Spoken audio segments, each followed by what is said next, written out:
বিশ্বায়নের এ যুগে কৃষি এগিয়ে গিয়েছে অনেক দূর, সমৃদ্ধির পথে বাংলাদেশের কৃষি।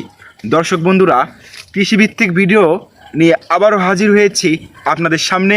আমি মামুন সর্দার। আজ প্রত্যন্ত একটি গ্রামে এসেছি এবং সফল একজন কৃষি উদ্যোক্তা, তিনি হাইব্রিড জাতের পেয়ারা চাষ করেই কিন্তু লক্ষ লক্ষ টাকা ইনকাম করছেন। আমি কিন্তু তারই খোঁজেই আজকে চলে এসেছি প্রত্যন্ত একটি গ্রামে এবং এই উদ্যোক্তা কিন্তু আমার পিছে কাজ করছে। আমি সরাসরি সে উদ্যোক্তার কাছেই যাব, সে কিভাবে এই চারাগুলো রোপণ করেছে, কোথা থেকে সংগ্রহ করেছে, পেয়ারায় কি পোকা আসছে নাকি পেয়ারার গ্রোথ কেমন, সব বিষয় নিয়েই আজকে বিস্তারিত কিন্তু এই ভিডিওতে আপনাদেরকে দেখাবো। দর্শক বন্ধুরা, তাহলে চলুন সরাসরি চলে যাওয়া যাক সেই উদ্যোক্তার কাছে। আসুন, আমার সাথে আসুন। দর্শক বন্ধুরা, পেয়ারা গাছের মাঝে মাঝে কিন্তু আমরা কিছু কুল গাছও দেখতে পাচ্ছি। আমি আগের একটি ভিডিওতে আপনাদের কিন্তু সেই কুল সম্পর্কে হালকা পাতলা ধারণা দিয়েছিলাম। অনেক ফলন কিন্তু হয়েছিল এই কুল গাছে।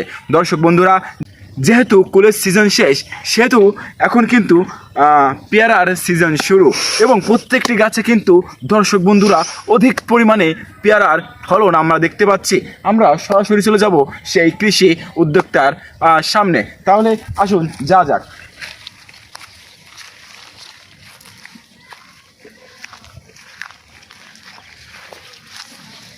দেখুন দর্শক বন্ধুরা, কত সুন্দর পেয়ারা। আমি একটু দেখাই দর্শকদের। এই দেখুন, প্রত্যেকটা চারাই কিন্তু আমরা পেয়ারা দেখতে পাচ্ছি এবং দেখুন কত সুন্দর সুন্দর ছোট ছোট ফল এসছে। দর্শক বন্ধুরা, এই একটু নিচে আপনাদেরকে দেখাই। দেখুন একদম গাছের গোড়ায় মাটির 1 বিঘে উপরে দেখুন কত সুন্দর দুটা পেয়ারা ধরে আছে। দর্শক বন্ধুরা, আমার পাশেই কিন্তু সেই উদ্যোক্তাকে আমরা দেখতে পাচ্ছি। সে কিন্তু পেয়ারা গাছের ডালপালাগুলো ছাঁটাই করছে। আসসালামু আলাইকুম। ওয়ালাইকুম আসসালাম। কাকা, আমরা অনেক দূর থেকে আপনার সাথে কথা বলার জন্য, আপনি যে এত সুন্দর একটি কৃষিভিত্তিক উদ্যোক্তা বা কৃষি খামার গড়ে তুলেছেন, আমরা কিন্তু অনেক ইউটিউবে বা ফেসবুকে দেখছি। বাস্তবে দেখার জন্য এবং এই ভিডিও চিত্র আমার দর্শকদের মাঝে তুলে ধরার জন্য কিন্তু আমি অনেক দূর থেকে ছুটে আপনার কাছে এসেছি। আপনি কি আমাদের একটু টাইম দিতে পারবেন? হ্যাঁ, অবশ্যই। আপনারা যেহেতু কষ্ট করে এসেছেন, তাহলে তো টাইম দেওয়াই যায়। আমরা দেখতে পাচ্ছি যে আপনার এই কুলবাগানের ভিতরে কিন্তু অনেকগুলো পেয়ারা চারা লাগিয়েছেন আপনি। আপনাদের ফলন, কি ধরনের ফলন পাচ্ছেন আপনি? মূলত প্রথম পর্যায়ে আমি কিছু কুল গাছ রোপণ করি বুইতে। একজন আমাদের সিনিয়র যারা পাশে চাষাবাদ করে, তারা বলল যে কুলের পাশাপাশি এই পেয়ারা এর ভিতরে লাগালে পেয়ারার চাষটাও হবে, আপনার ফুলের চাষও হবে, পেয়ারার চাষও হবে, এক চাষে অধিক ফলন, এমন কিছুই তো। এখন আপনি কুল গাছের মাঝে যে পেয়ারা গাছগুলো লাগিয়েছেন, ফলন কেমন পাচ্ছেন? যাই হোক, আলহামদুলিল্লাহ ভালো।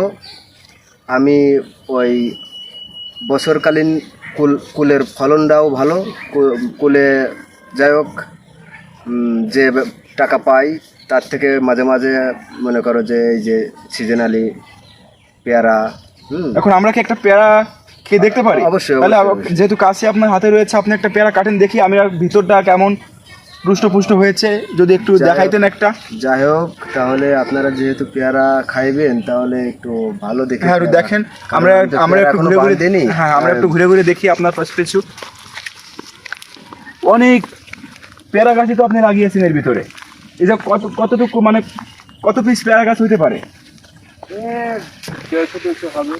150-200 হবে না? মাশাআল্লাহ, খুব সুন্দর। ফলনগুলোও কিন্তু খুব সুন্দর। পেয়ারা তো বাঁধিনি। ও, মানে এগুলো এগুলো বাঁধবেন কিভাবে, যদি একটু আমার দর্শকদের উদ্দেশ্যে বলতেন। পেয়ারা বাঁধবো পলিথিন দিয়ে। এখন এই যে এগুলো স্বাভাবিক কায়দায় খাওয়া যাবে। হ্যাঁ, এটা আপনার কি হয়ে গেছে পাকা, এর ভিতরে পোকামাকড় নাই। এগুলো কি দেশি নাকি হাইব্রিড? বিদেশি? এগুলো বিদেশি, চায়না 8, চায়না 3। হ্যাঁ। আচ্ছা, আপনি গাছগুলো সংগ্রহ করেছেন কোথা থেকে? ওর পাশে আমার এক আঙ্কেল আছে। বিসমিল্লাহ। আঙ্কেলের খেতে যে ইসমাইল বিশ্বাস, সে আমাকে এই চারাগুলো দিয়েছে। মাশাআল্লাহ গাইজ, অত্যাধিক সুন্দর। আরেকটাও নেন, এটা আমার ক্যামেরাম্যানের জন্য রাখি। অত্যাধিক সুন্দর। আচ্ছা, আপনি গাইজ আমি একটু আপনাদের দেখাই যে এই গাছটা একটু ক্যামেরা আগুন আসে, দেখুন এই গাছের ফলন দেখুন, একবার অবাক হয়ে যাবেন আপনারা। মারাত্মক ফলন এসেছে কিন্তু এই গাছে দেখুন। আর গাছের পাতার থেকে কিন্তু পেয়ারার কিন্তু ছোটো ছোটো ফল কিন্তু বেশি।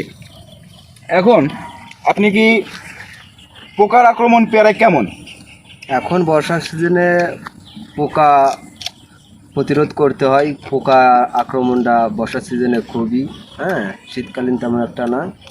এখন ওই বিভিন্ন ধরনের ওষুধ দিয়ে স্প্রে দিয়ে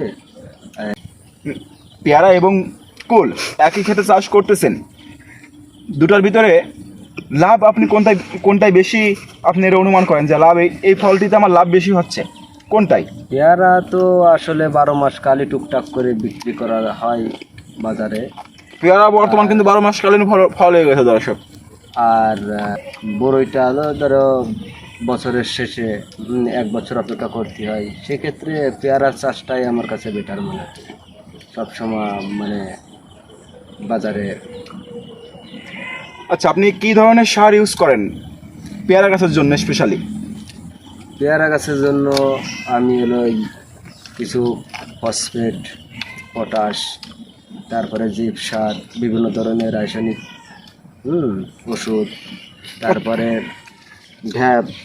আমি দেখছি যে আপনি পেয়ারা ডালগুলো যে এভাবে কেটে রাখছেন নিচে, এগুলো কাটার কারণ কি? এগুলো অতিরিক্ত লম্বা হয়ে যাচ্ছে, পেয়ারা মেয়ারা বানতি সমস্যা হবে, হারিয়ে গেলে।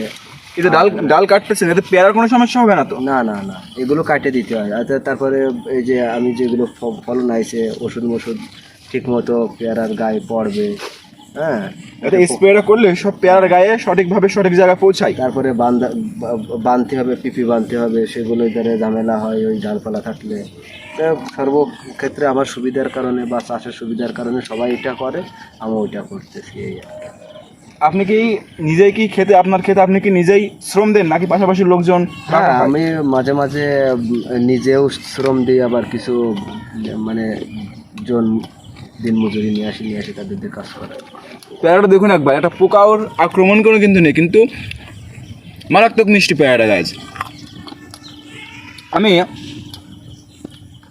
সাধারণত হাইব্রিড যে পেয়ারাগুলো হয়ে থাকে একটু বড় হলে কিন্তু পোকার আক্রমণ হয়, এটাকে আপনি মানেন? জি জি। সেই দিক থেকে কিন্তু এই পেয়ারাটায় কোনো পোকা নেই, কিন্তু পেয়ারাটা খাইতে কিন্তু খুব সুন্দর, সুমিষ্ট এবং একদম খাওয়ার উপযোগী। পেয়ারাটা খুবই ভালো সুস্বাদু আমার বাগানের পেয়ারা। এখন কেউ যদি আপনার পেয়ারা অনলাইন থেকে অর্ডার করতে চায় এলাকার ভিতরে বা এলাকার বাইরে, সেক্ষেত্রে তার দেখে শুনে নিতে চায়, সেক্ষেত্রে তার পৌঁছানোর ব্যবস্থা কীভাবে হতে পারে? যদি ডাইরেক্ট আপনাকে ফোন দেবে, ফোন দিয়ে যদি বলে যে আমি অমুক জায়গা থেকে আসতেছি, আমার 5 কেজি বা 10 কেজি পেয়ারা লাগবে, বা হ্যাঁ যে আমি খুচরা বিক্রয় করবো, আপনার কাছে থেকে পাইকারি নেব, সেই হিসেবে ফোন নাম্বারে আমার সাথে যোগাযোগ করলে আমি সেটার ব্যবস্থা করবো। আপনারা যদি কেউ পাইকারি নিয়ে ব্যবসা করতে চান বা শখের বিষয় সিজনিন ফল আপনারা নিয়ে খাইতে চান, একদম টাটকা গাছ থেকে নিয়েও কিন্তু খাইতে পারেন। সেক্ষেত্রে যদি সরাসরি এই উদ্যোক্তাকে ফোন দিতে চান, দিতে পারেন। আমি ডিসক্রিপশনে তার নম্বর আপনাদেরকে দিয়ে দেবো, তারপরেও তার মুখ থেকে তার নম্বরটা আমরা জেনে নিই। নম্বরটা যদি একটু কষ্ট করে বলতেন। আমার নম্বর হলো 019 019 69 69 44 44 95 95 42। 42। আচ্ছা, অনেক ধন্যবাদ আমাদেরকে সময় দেওয়ার জন্য। আমরা অনেক শুনছি আপনার কথা, এটা সরাসরি দেখার উদ্দেশ্যেই অনেক দূর থেকে আপনার এখানে আসছি। যখন বুড়োইতে ফুল হবে তখন আসবেন, আসে আমার বই। হ্যাঁ, অবশ্যই আসবো, আর একদিন আসবো। যখন ফুল হবে আমি বইয়ের একটা রিভিউ করছিলাম, অথবা আপনি ছিলেন না, আপনার ছোটো ভাই ছিল। তো গাইজ, যারা ভিডিওটি ফেসবুক থেকে দেখছেন অবশ্যই পেজটি ফলো করবেন, যারা ইউটিউব থেকে দেখছেন চ্যানেলটি সাবস্ক্রাইব করে রাখবেন এমন সুন্দর সুন্দর কৃষিভিত্তিক ভিডিওগুলো দেখার জন্য। আজকের মতো বিদায় নিচ্ছি, আমি মামুনি সর্দার। আসসালাম।